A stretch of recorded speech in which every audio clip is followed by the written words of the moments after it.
Thank you very much.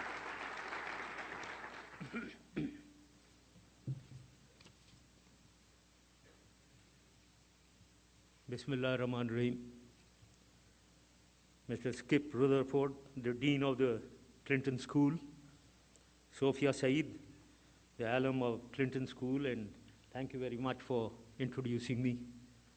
I would be remiss if I did not take the name of Congressman Mike Ross, who facilitated my coming here and having this opportunity of speaking to you. And of course, I would like to express my gratitude to Bill Clinton Presidential Library and the School of Public Service. It is indeed my pleasure and unique privilege to be addressing all of you and exchanging my views on our region and also maybe of the Muslim world initially. I was thinking of what I need to speak to you in the about half an hour that I have. I thought I'll give a very brief overview of the Muslim world, especially I think it is very significant in view of whatever is happening in North Africa and the Muslim world, and especially with the elimination of Muammar Gaddafi of Libya. I would like to then talk of South Asia and Pakistan in a little more detail.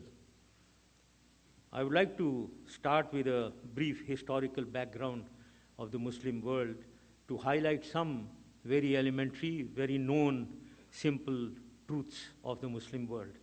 May I start by saying that you all must be knowing that the Muslim world was entirely colonized, maybe other than Turkey, entirely colonized for about 2 centuries, the last 2 centuries. And during this time, we were most backward, we remained backward, we remained underdeveloped and poor. We all gained our independence after the Second World War. Therefore, during this period and when we gained independence, I think democracy, the word democracy was quite alien to any Muslim country. We were, as I said, backward, we were poor, and we were illiterate. Then, having gained our independence, we mostly were an agrarian society, and in this, when we started developing, there was mass urbanization in almost every Muslim country of the world. People started shifting from villages to the cities, and as development of countries went on, more urbanization took place. But within this, may I say that a tussle between the urban, who were more enlightened, more progressive, more modern, with the ruralites, who were backward, maybe more radical, less literate, poorer. There was a tussle of urban versus rural which started taking place. So in this situation, every country needed to progress. They wanted to be progressive and develop a moderate society. But however, my personal view is that while a change is important, but change cannot be imposed. A society transforms, and transformation is always gradual. That is the lesson that one needs to learn from even Turkey and Iran today, that while for about 4 decades, each one of them tried to modernize, but then today also, if you look at Iran, the Islamic forces re-emerged. So therefore, change, transformation always has to be gradual. Then, ladies and gentlemen, I also would like to highlight that after the World War II, if you see every political dispute around the world, each one of them involved Muslims. Whether you start from Palestine-Israeli dispute, you go into Bosnia or Kosovo or Afghanistan or Iraq or Kashmir from Pakistan's point of view, each one of them involved Muslim countries. And unfortunately, in each one of these political disputes, the Muslims were at the receiving end and are at the receiving end. Therefore, my conclusion is that there is anger, there is frustration, and therefore it has led to religious militancy in many Muslim countries of the world. And this has led to misperceptions around the world that maybe Islam is a religion of extremism and terrorism. While in the Muslim world, the counter misperception that maybe the West is targeting Muslims and Islam. Both are wrong, but they have led to theories of clash of civilizations which are most misperceived, I feel. So therefore, I would like to say, in conclusion, that the world needs to be patient with the Muslim world because of the historical background that I have very briefly enunciated. The world should help the transformation of the Muslim world so that they transform into modern, progressive, dynamic societies. And also, they need to do justice as far as all the political disputes are concerned. And that is why I was following the course of enlightened moderation, a strategy of enlightened moderation, which I proposed in one of the OIC summits in Kuala Lumpur. This was a two-pronged strategy where I thought the Muslim world must reject terrorism and extremism and go on the path of socio-economic development, while the West need to resolve political disputes and help the Muslim world in its socio-economic development. This was the two-pronged strategy that I proposed as enlightened moderation, and I certainly believe in that. Having said this much of the Muslim world, that we need to understand the Muslim world, we need to be patient with the Muslim world, we need to help them transform themselves. I would like to then come on to South Asia. That is the region that obviously I come from and Pakistan comes from. I would like to take certain periods and highlight some very, very important events in those periods. First period I would like to take is the year 1979 to 1989, 10 years. This 10-year period saw the invasion of Afghanistan by the Soviet Union. And when they invaded Afghanistan, the world, United States, decided to assist Afghans to fight the Soviet Union. And in this Pakistan, it was in Pakistan's interest also to be on US side. And we together launched a jihad in Afghanistan. We called it a jihad, a holy war, because we wanted to attract mujahideen, holy warriors from the entire Muslim world. And 25 to 30,000 mujahideen, holy warriors, came from all over the Muslim world into Afghanistan. They were armed and they were sent into Afghanistan. Not only that, Taliban from the tribal agencies of Pakistan were trained, armed, and sent into Afghanistan to fight the Soviets. Therefore, and also may I say that in this 10-year period, the elites of Afghanistan abandoned Afghanistan. They left for Europe and United States. And the war or the battles against Soviet Union was spearheaded by the religious militant groups. And one more important element that happened there in this period was that Afghanistan was held together under an arrangement called Misaq-e-Milli, which translates into a national covenant. It was held together under this national covenant that all the ethnic groups decided to stay together and accept the sovereignty of the king of Afghanistan. But when the Soviets came in, they deposed the king.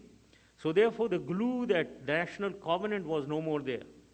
So when we are talking of a political resolution of Afghanistan, we are talking of a new Misaq-e-Milli, a national covenant, which should include each and every ethnic groups, which is Pakhtuns, the majority, about 50–55%, then the Tajiks, the Hazaras, and the Uzbeks.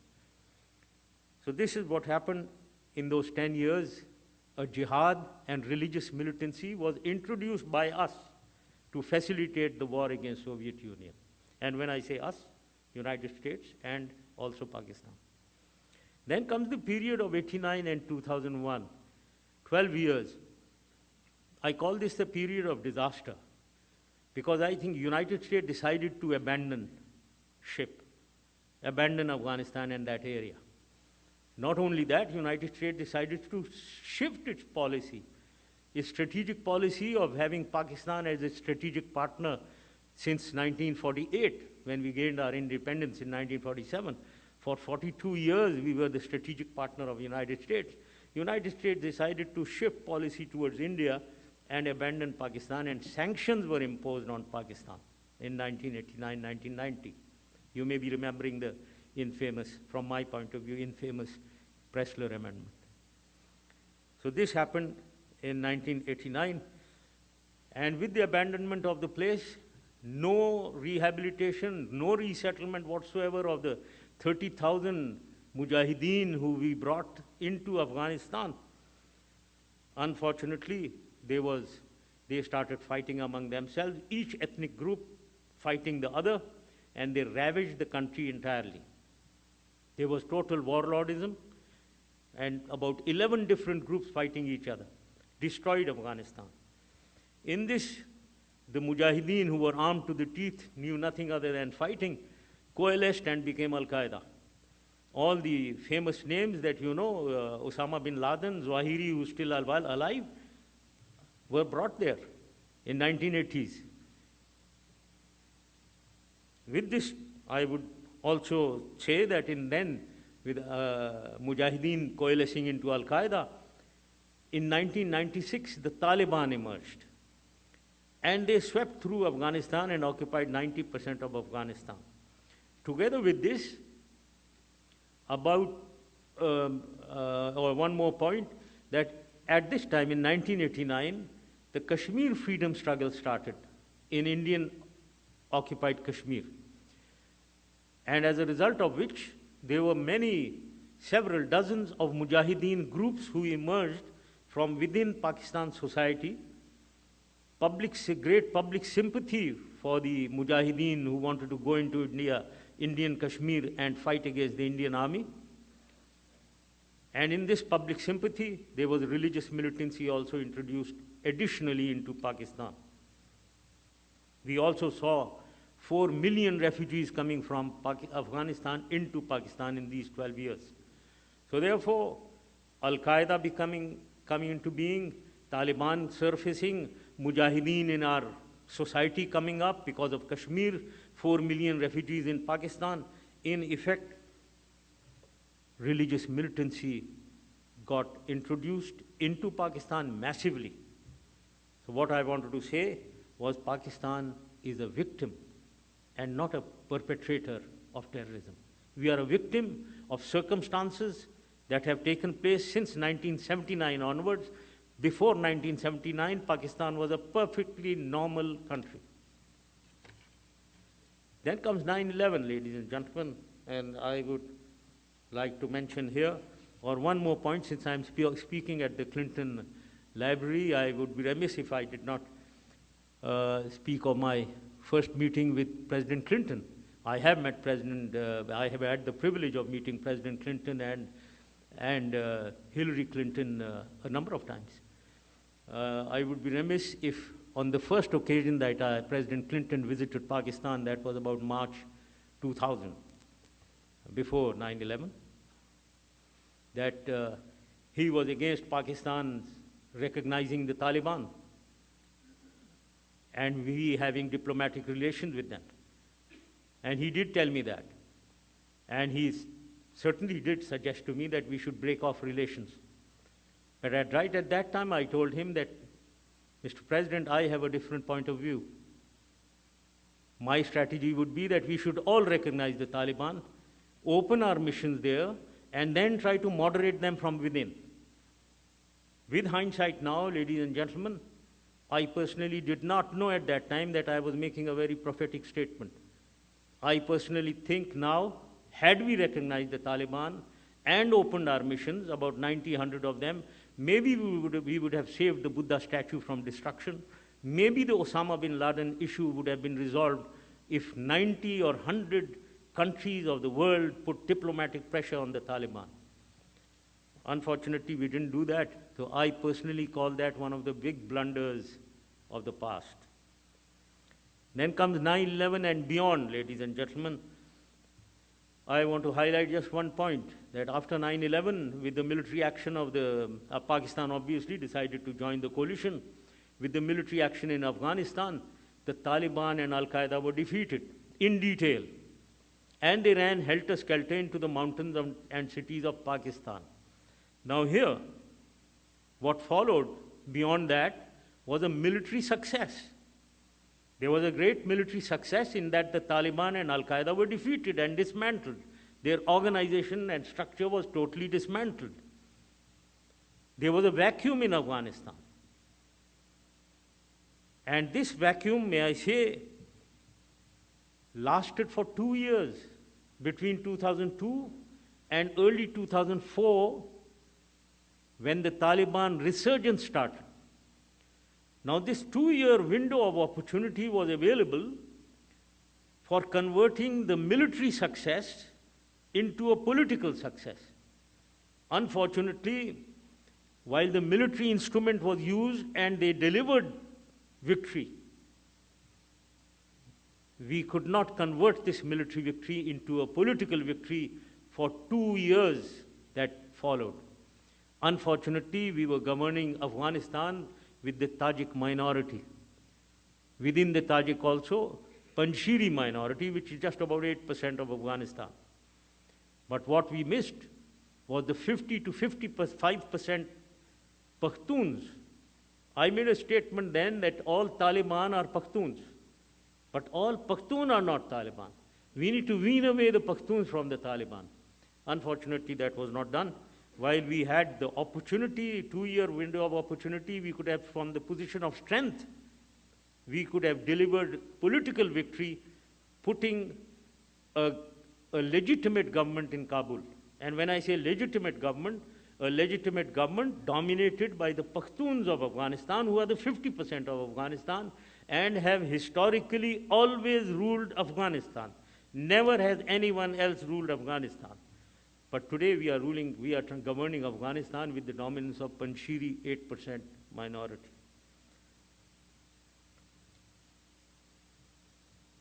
Now, with this background, ladies and gentlemen, the situation beyond 2004, as I said, we didn't take advantage of this opportunity. This situation started deteriorating. In that, Taliban resurgence started. And since we did not take Pakhtuns on board to form the dominant position in government, the Pakhtuns started drifting towards the Taliban. So therefore now the situation is, in Afghanistan, Taliban are in dominant position. Al-Qaeda has, because we acted very strongly against Al-Qaeda in Pakistan, may I say, that all leaders other than 1 and 2, Osama bin Laden and Zawahiri, all of them, each one of them were got by Pakistan in my time. So therefore, Pakistan delivered against Al-Qaeda. But the Taliban resurgence started, and now Taliban are in the dominant position in Afghanistan. In Pakistan, we face 4 problems. In Pakistan, there is Al-Qaeda, but as I said, in less numbers now, in the mountains. We have eliminated them from the cities. And then there are Taliban in the tribal agencies, those who help the Taliban across in Afghanistan. And some Taliban from Afghanistan also come and they have sanctuaries within the tribal agencies of Pakistan. Then these Taliban, the third problem, a number of times have tried to spread their Talibanization, which really implies their understanding of Islam, their very obscurantist understanding of our great religion, trying to spread that into settled districts of Pakistan. That is another issue that we have to confront, to block this spreading of Talibanization into Pakistan society. The fourth element is extremism within our society, through the Mujahideen, through the public sympathy that the Mujahideen have who want to go across into India, into Kashmir to fight the Indian army. This is another element that we need to address. Then I would be remiss if I did not expand further what is happening in India. There is a freedom struggle going on in Kashmir, which, as I said, has tremendous public support from Pakistan. Then within the Indian society, there are unrest in the Muslim youth is rising. Therefore, extremism is rising there. And organizations like SIMI, Students Islamic Movement of India, is on the rise. The last bomb blasts in Bombay, the Indians have declared themselves that they are done by local mujahideen. So I've been telling India always, in India, that we cannot behave like ostriches. There is a problem in India also. And then if you expand further, there is ETIM in China, East Turkestan Islamic Movement. And then there is Akim, Al-Qaeda in Islamic Maghreb, based in Algeria and Mali. AQAP is Al-Qaeda in Arab Peninsula, based in Somalia and Yemen. So there is a tendency to develop nexus. So therefore, this is the complexity of the situation that we face now. It is a complex situation which the world here has to tackle collectively. However, in this complex world, while there is a requirement of total unity of thought and action between every coalition partner, unfortunately there is total mistrust and total lack of confidence between United States and Pakistan, the two countries which ought to be spearheading the war or the fight against terror. Our relationship definitely is at the lowest ebb. The reasons for this, I would say, on the Pakistan side, since I'm out of office, I am in a better position to evaluate very frankly and very in a balanced manner where the fault lies. And I would like to express my views very frankly to this August gathering. Firstly, on the Pakistan side, yes indeed, Osama bin Laden was caught and killed in Abbottabad. It's a case whether it's a case of complicity or negligence. I very surely know and understand with all my sincerity, it is not a case of complicity, it's a case of terrible negligence. A negligence which is difficult to prove. While the world thinks that certainly there was complicity. But the onus of proving to the world and to the United States that it is not complicity, it is negligence, lies with Pakistan. And I don't think they are doing a good job of proving this. The other issue is the Haqqani network. There is one Siraj Haqqani, a very well-known figure. His father was a revolutionary who fought very bravely against the Soviets. He is a popular man. He has following in the Taliban. His followers are also in North Waziristan, one of the tribal agencies of Pakistan. Pakistan has not acted against this network. This network was not in prominence in my time. In my time, we did act in North Waziristan, but this Haqqani group as such had not emerged into prominence. Now, why Pakistan Army is not acting against the Haqqani group needs to be clarified to United States. Why are we not acting? Because yes, Haqqani group is active in Afghanistan. But one point that I want to bring out is I am very clear that on a strategic plane, as a policy, as a direction of the government of Pakistan, of the army of Pakistan or the ISI of Pakistan, is certainly to defeat terrorism and extremism. That is the strategic direction. But on the modalities and the functional parameters of that direction, there can be differences of opinion. And these differences of opinion should not lead to a misperception that we are not together on the strategic direction of defeating terror.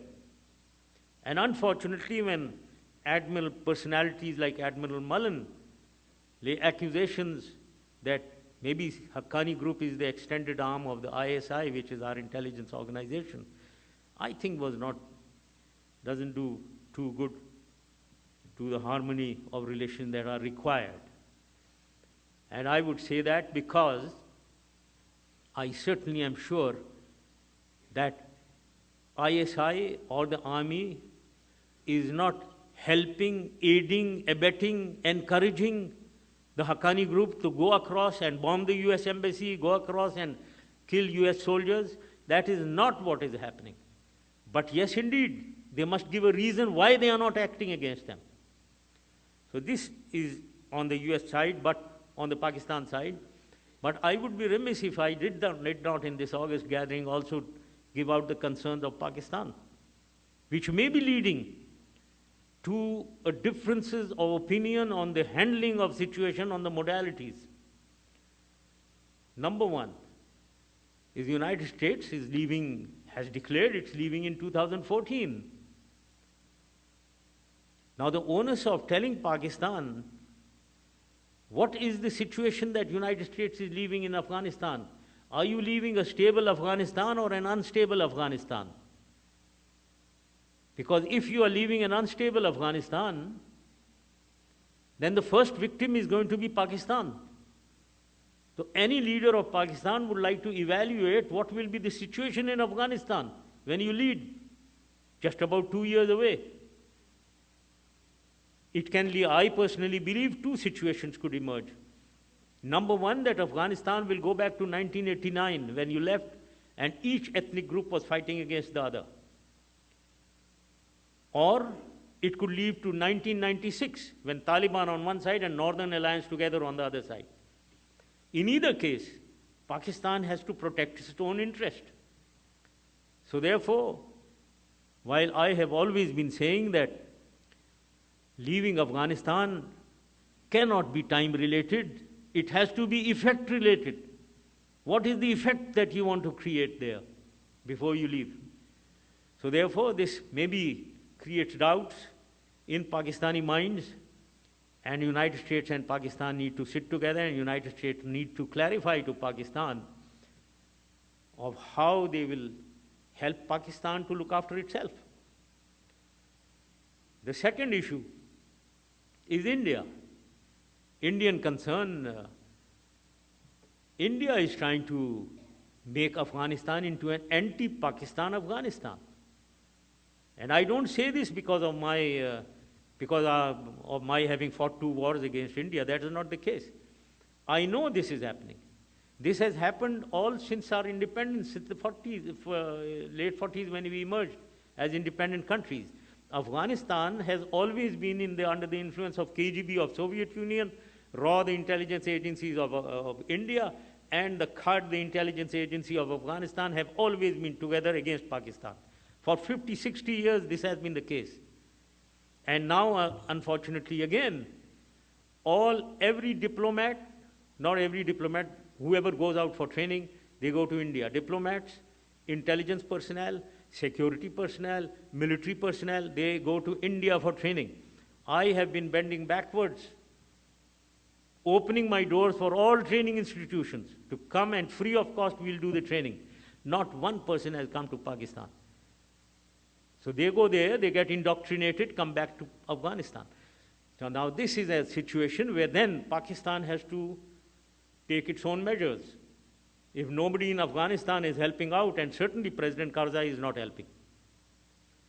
So what does Pakistan do? Pakistan must save its own interests. Therefore, this is another very critical issue where Pakistan and United States need to sit together and resolve. So therefore, ladies and gentlemen, I would like to say that we have to, in the overall context, sit together, mend fences, and ensure that we fight the war on terror together. And we are not at counter purposes with each other, because that is the demand of the day. We must remove this trust and confidence deficit. Coming to Pakistan, very briefly, all that I want to say is today Pakistan is in great trouble in that there is quite a dysfunctional government. There is terrorism and extremism rife. There is economic collapse that we are facing, and there is political turmoil in Pakistan. Together with that, we've had 2 years of terrible floods where the people of Pakistan are suffering immensely, and the world, unfortunately, is not coming to its aid, and even the people of Pakistan do not have trust in their own government, so therefore they are not coming fully in support. As opposed to the time when we had an earthquake in 2005, And we evaluated, that was my time, and we evaluated that we needed $5.2 billion for reconstruction, rehabilitation, relief. And I called a donors conference, and the world, 76 countries of the world participated, and we were pledged $6.4 billion. Unfortunately, that has not happened, although the tragedy maybe in many ways is bigger than the earthquake that we suffered. Within this, ladies and gentlemen, my dismay more is because I feel that Pakistan has all the potential to rise as a progressive, dynamic, enlightened society. I say this with confidence because that is what we were doing in 8 years that I was in charge. We developed Pakistan. In each and every socio-economic element of Pakistan, we were on the rise. I don't want to go into the details. Sufficient to say that from a failed and defaulted state in 1999, in 2006, we were declared one of the N11, the next 11 countries, economically vibrant countries of the world. I didn't have a magic wand, but I did that because the people have the potential. And Pakistan has the resources to stand on its own feet and progress. Our location itself at the center of West Asia and Gulf in the west, Central Asian republics and Afghanistan landlocked in the north, China in the northeast, India in the east, we provide the connectivity to each one of them. No trade, no energy interaction in the region is possible without Pakistan playing a role. That is the advantage that our strategic location, geographic location offers Pakistan. And also may I say that we are self-sufficient in water, we are self-sufficient in food, we are self-sufficient, we can be self-sufficient in energy, and we have tremendous amount of natural resources also. So therefore, that is really something that that indeed dismays me, that Pakistan, with all its potential, is again going down towards a state where we can be again going towards default or being a failed state. So what is the answer to this? Very briefly, to stabilize Pakistan, I personally believe that the solution lies only in the political realm. We are supposed to have elections in March 2013. We have to, the people of Pakistan, have to break the political status quo that exists in Pakistan, where parties and leaders tried and failed 3 times over, ought to be rejected by the people of Pakistan. And that is doable only if there are fair, transparent elections in Pakistan. And that can only be done if the military supervises.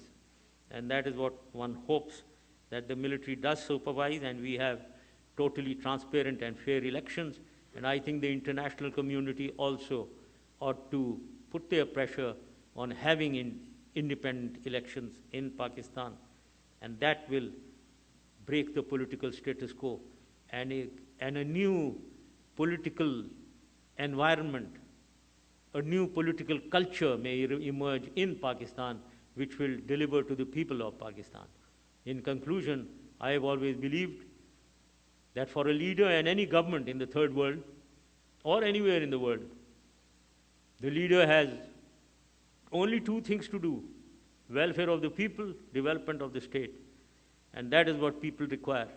Whatever you see in North Africa happening, while there are dictators of 30, 40 years being rejected for want of democracy, for want of human rights, for want of civil liberties. But if you look at Pakistan today, there is a democratically elected government. There is very much a democratic prime minister, president, very much National Assembly, Senate, and provincial assemblies functioning. But the people are looking towards the army. So there is a dichotomy of what is happening in North Africa, what is happening in Pakistan. Do they want dictatorship back in Pakistan? So I believe it is not an issue of what form of government. The people condition, as I said initially, literacy level low, poverty level high, backwardness. They are interested in their welfare and the development of the state, irrespective of what government. These governments in North Africa, with all their GDP growth and their oil wealth, were not transferring those goods to the people. So they are rejected. But in Pakistan, a democratically elected government still not transferring it to the people. Therefore, they are also rejected. So this is what I believe in, ladies and gentlemen. I think we in the world, with the United States being the sole superpower of the world, needs to play a role towards the third world countries, towards the Muslim world, which is in turmoil today. Thank you very much, ladies and gentlemen. Thank you.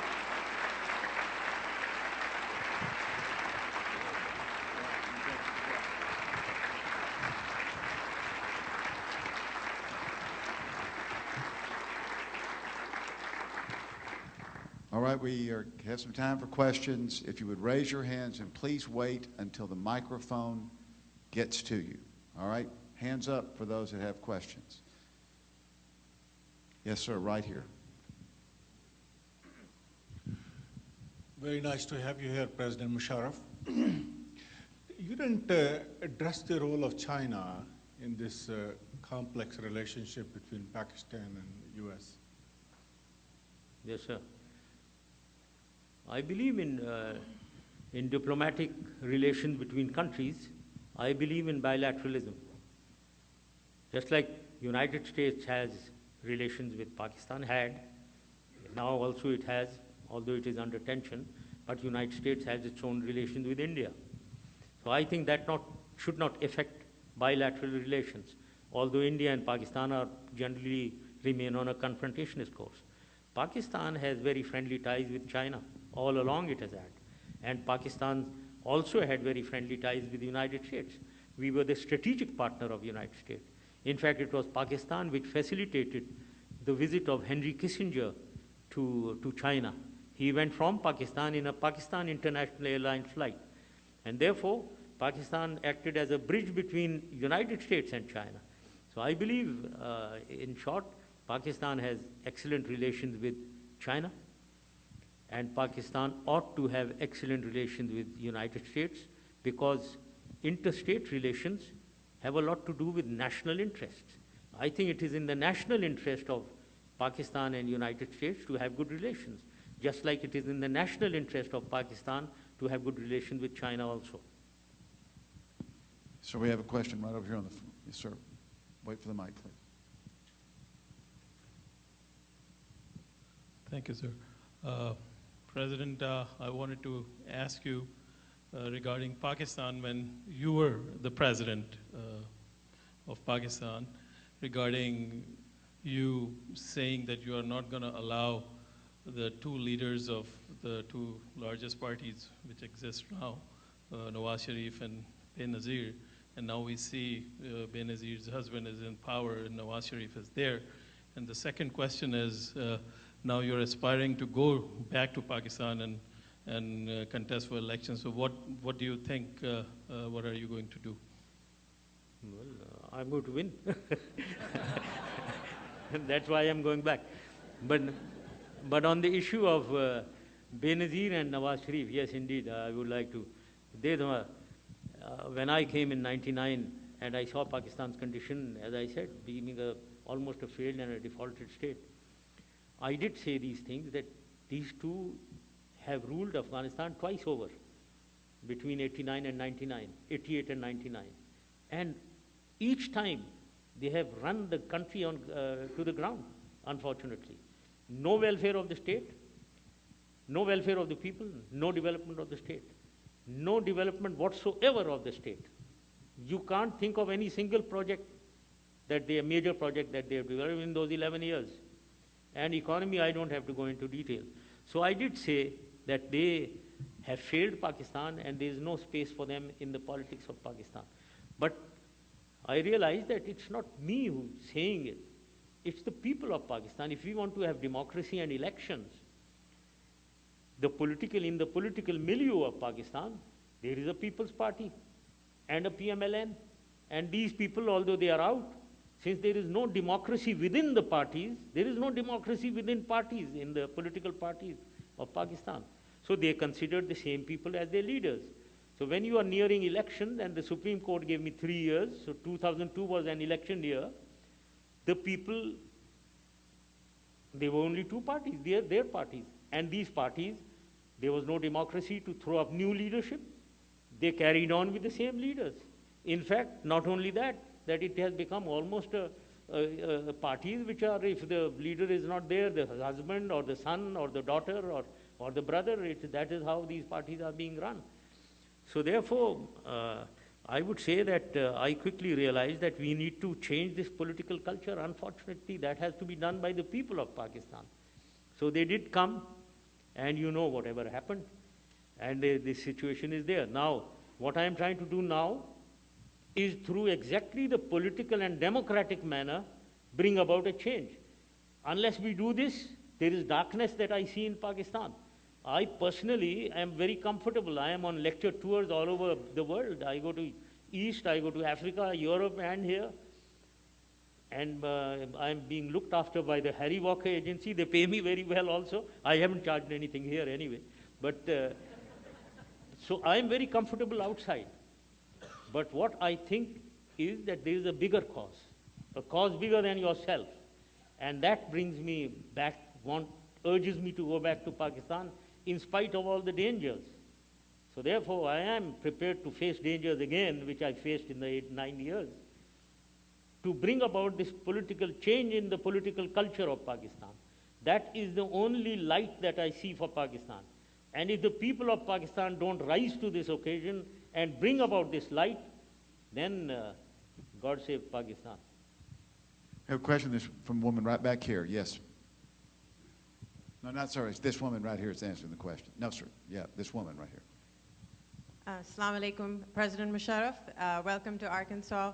And thank you for your talk and being an advocate on behalf of Pakistan. That's much needed for us Pakistani descendants here to represent what you said. But I have, I'm disappointed, or I have to ask you, why did you abandon us to begin with?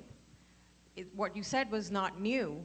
Why did you leave us to a failed government that's driven the state down the, down the drain? And now we have a failed government. The country's gone down, and we are the average Pakistani is so crushed and so immersed in just trying to survive. How are they even going to bother with elections? And these people are going to continue. So what is a way that we can get rid of these corrupt? Right. Let me. Yeah, I got your question. Right. Now, the first part is why I abandoned. Obviously, I would have been the last person to abandon my own country, which I love so much, like I'm sure you do. The issue is not my abandoning. The issue was we held elections, and the people who were in my support got defeated, and a new party emerged. And it is this party. It's the people of Pakistan. It was a very, very fair election. And the people elected because of the sympathy vote that this party got, because of the assassination of Benazir. And this is what the political reality that emerged through the democratic process was, that these parties won. And now when they won, in the National Assembly, in the provincial assemblies, in the Senate, people who are totally against me came into these places.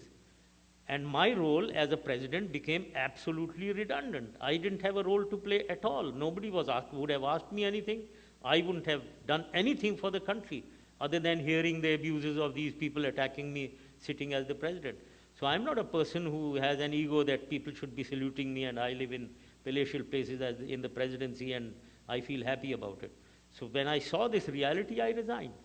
Now when the reality of Pakistan, as you are saying about the people, I have full confidence that the situation can be turned around again.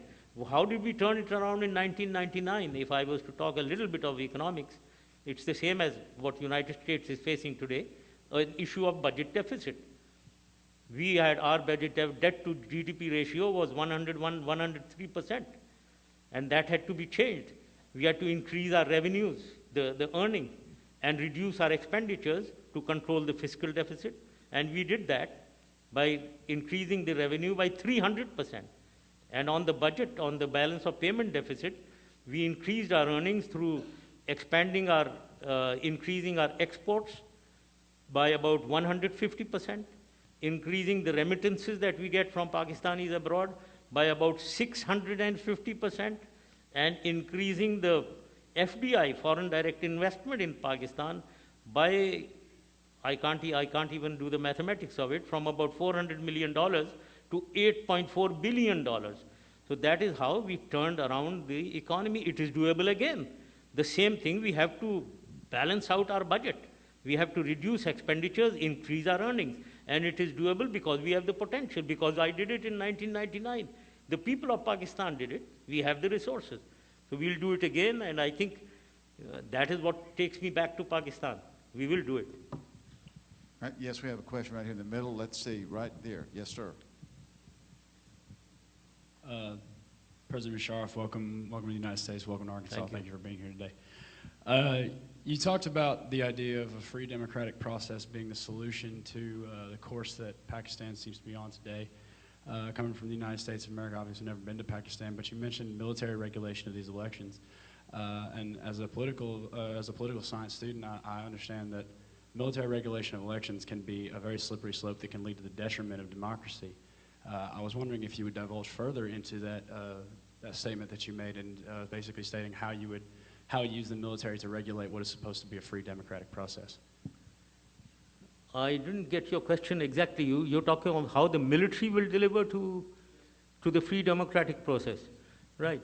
Pakistan has a typical environment. In Pakistan, the most organized, established body is the military of Pakistan, whether anyone likes it or not. Every country has its environment. While I strongly believe that democracy must take roots, and that is the answer for any government, any country to move forward, but that democracy has to be tailored according to the dictates of the environment of a particular country. And also that democracy must have checks and balances within itself to ensure good governance. Now, unfortunately, in Pakistan, the democratically elected government, and there have been many democratically elected governments in our history, they have not once performed for the people of Pakistan and for the state. My theory, as I said, the welfare of the people, development of the state. And therefore, people run to the army to save Pakistan. And that is the problem that we have always faced. And that is the problem that we need to resolve, that we need to tailor our democracy to suit Pakistan and to have checks and balances.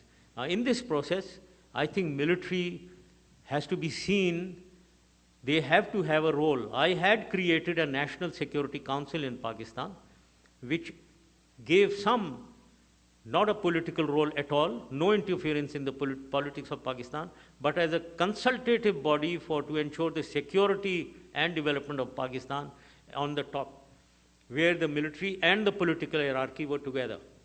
So this kind of a solution is required, but other than whatever I have said, is really just the ensuring of free and fair elections in Pakistan. That is the demand of the whole world, and that is the demand of Pakistan also. If that is held, let the people of Pakistan decide which political party, which leader they want to elect as the future leader of Pakistan.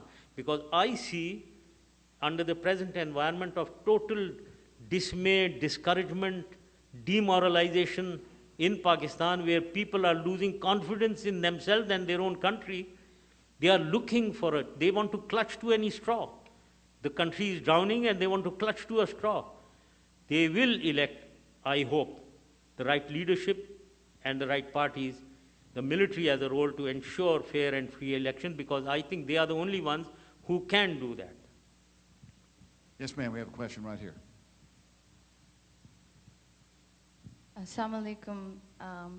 My question is, whoever stays the president or the prime minister in Pakistan, the issues of common man have always been the same. We don't have electricity, we don't have gas, we don't have food. What do you plan to do different this time, if or when you become the president, that will change this? Okay, right. Now, let me say that I think I need to give you the correct input on these things as far as Pakistan is concerned. When you say no food, you're talking of poverty. Poverty reduced in my time from 34% to 17%, right? Joblessness reduced also. Unemployment reduced from about 7.5% to 5%. So there was tremendous improvement in this. And also, when you are talking of energy, today Pakistan has 18,500 megawatts of electricity power generation capacity today. And the total capacity being generated is not even 10,000 megawatts. Why? Because there is a circular debt problem, if you know, that the bills are not being paid to the electric power producers. Therefore, they are not paying to their oil and gas suppliers. Therefore, electricity is not available. So the issue is not in non-availability of power. The issue is a circular debt problem as in an economic problem. So it's not that. Pakistan, at least I know that in my tenure, we were looking after the welfare of the state in all its dimensions: poverty, employment generation, education, health, price control, inflation control. These were the 5 elements that we were strongly looking after for the people of Pakistan. On the development of the state, we were looking firstly, rectify the economy. Nothing works unless the economy is solid.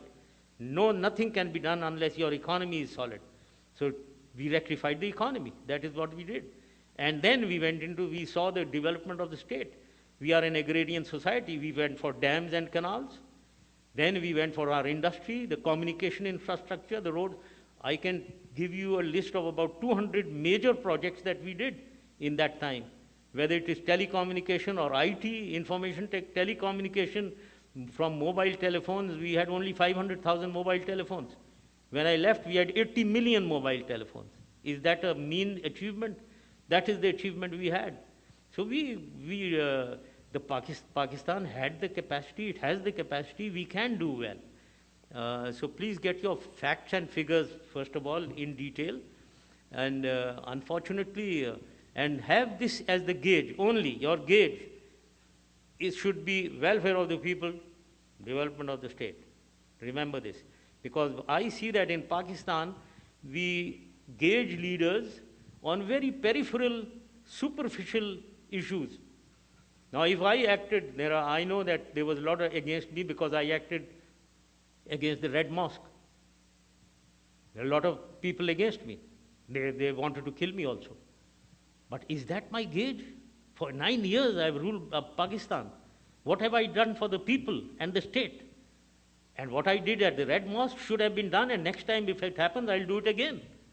Because I believe that that is for the people of Pakistan and for Pakistan. We cannot have terrorism, religious terrorism, in the heart of Pakistan, in Islamabad, 1 kilometer from the diplomatic enclave where a bad name was being given to the government. So therefore, when a leader runs a country, he must understand what the parameters are. And when the people judge a leader, they must understand what are the parameters of that judgment. Okay, question here, J-Med. Come right here. You're on, J-Med. Thank you, President Musharraf, for being here. I just wanted to know, based on your comments earlier, what are some things other than the diplomatic relations we have between Pakistan and the United States and other world powers? What can we do to help develop the Muslim world further? Yes, I think the biggest issue now, whereas previously one could say socio-economic, today I think it is political disputes. The root cause of terrorism, I think, started with Palestine-Israel issue. It stands unresolved.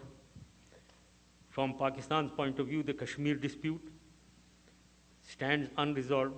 There is a United Nations resolution of 1948 to have plebiscite, etc. And we were moving forward with being myself and the leadership in India on a bilateral. United States should facilitate resolution of these disputes in a just manner. It's not easy, but we have to have the leadership in these related countries to have a desire on a bilateral basis to resolve the disputes. But United States, as the sole superpower of the world, must facilitate this resolution, because that is giving rise to terrorism and extremism. However, in the other Muslim world, in Pakistan, terrorism and extremism, suicide bombing, is really a function of illiteracy and poverty. Whereas I have seen 3 films of 3 suicide bombers, youngsters, maybe 18, 19, 20 years old. They always make a film of them, by design probably. Each one of them telling the family that I'm very well, I'm leaving the world, I'm going to Jannat, I'm going to paradise. And I'm opening the gate for you to come there, because this is what the indoctrination has been done. That you blow yourself up, you will be received by the Prophet, peace be upon him, in the next world, in paradise. And you will open the doors for all your sisters and brothers and your parents also to come to paradise. Now this man is illiterate enough to think this is true, and he is poor enough to leave this world and go and enjoy life in the next world. So this is poverty, illiteracy, which is being manipulated by those who indoctrinate them, without realizing that suicide is against Islam. It is un-Islamic to commit suicide. But who will tell these illiterate people that it is un-Islamic, don't do this? So these are issues where socio-economic development comes in. So therefore, political disputes and socio-economic development within the Muslim world, it's a long-term strategy. We have to be patient. This is not doable in 1 decade. It is not doable in 5, 6, 10 years. First of all, individual governments must perform. Within each leader, each government must perform for the welfare of the people and development of the state. And United States, if it wants to play a role, must facilitate, encourage wherever there is good performance. Mr. President, thank you. Oh, excuse me. One more. All right. Another, just a food for thought, because when we were doing well, I was approaching United States and the European Union, and I used to say, I don't want aid, I want trade, because our economy had stabilized and we were doing very well. And in aid, in trade, I said, because trade will increase my exports, open new factories, generate more jobs, therefore poverty alleviation, therefore employment generation, reduction in unemployment. But once I was dealing with European Union, and I remember the Secretary General, Mr. Solana of Spain, who was a good friend, he told me, Mr. President, he said, frankly, your economy has risen to a level where our benchmark is, you are above that benchmark, so we can't help you. We can't give special, I was asking them for increased quotas and reduced tariffs. He said, we can't do that, it is meant for the poorest, and you are above that now. So I said, this is very strange. You want to punish good performance and reward poor performance. So why aren't they performing? We have performed, so help me, give me more, so that I perform better. So I think we need to rethink all these policies. Thank you very much. Let's thank Ms. President. Thank you all.